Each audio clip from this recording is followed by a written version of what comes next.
were they? Until 20 years ago, you mean? Or even a year ago. They were always, I guess, for protection, they were always, but that storm removed them. Haven't gotten around to putting them back yet. I've always marveled at just this laying around everywhere you look.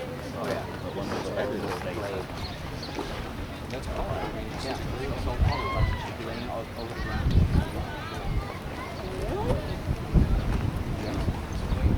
Okay guys, over here we're looking at what used to be the Hippodrome of Caesarea.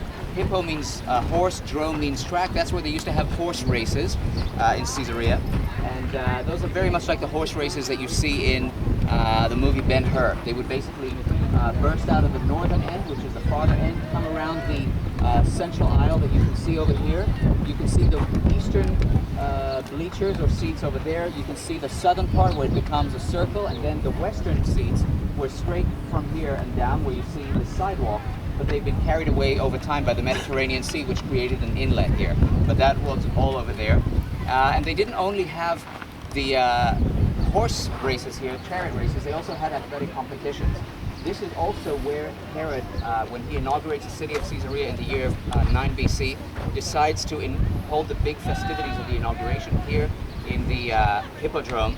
And an integral part of festivities in the Greco-Roman Roman culture is athletic competitions. So Herod invites athletes from all over Rome to come and take part in those competitions in Caesarea, and they don't want to come because to board a ship and do the treacherous journey from Rome to here, when at the time you only win or you don't win, was not a very, attractive concept.